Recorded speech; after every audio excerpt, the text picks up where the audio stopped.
जनूबी कोरिया के कानून साजों ने नाकाम मार्शल लॉ के बाद सदर के खिलाफ मुआवजे की कार्रवाई का आगाज कर दिया है। मार्शल लॉ उठाने के बाद सदर के चीफ ऑफ स्टाफ और कौमी सलामती के मुशीर मुस्ताफी हो गए।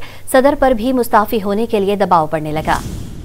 जनूबी कोरिया के सदर ने अपोजिशन के शदीद दबाव और अवामी एहतजाज के सामने घुटने टेक दिए। मार्शल लॉ का फैसला वापस लेने का ऐलान कर दिया। सदर की जानिब से मार्शल लॉ के ऐलान के चंद घंटे बाद ही पार्लियामेंट का हंगामी इजलास हुआ, जहां मार्शल लॉ के खिलाफ करारदाद मंजूर की गई। 300 के ऐवान में 190 अरकान ने करारदाद के हक में वोट दिया। अरकान तमाम तर रुकावटों के बावजूद ऐवान में पहुँचे। शहरियों की बड़ी तादाद भी ऐवान के बाहर मौजूद रही। ऑपोजिशन और फौज के दरमियान झड़प भी हुई।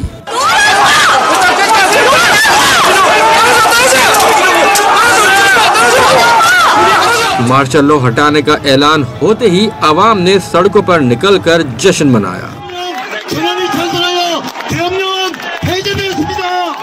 हुकूमती ओहदेदार मार्शल लॉ उठाने के फैसले पर सदर से नाला दिखाई दे रहे हैं। सदर के चीफ ऑफ स्टाफ और कौमी सलामती के मुशीर ने इस्तीफा दे दी। ऑपोजिशन ने सदर से भी इस्तीफे का मुतालबा करते हुए हुक्मरान जमात के मुलव्विस तमाम अफराद के एहतसाब पर जोर दिया।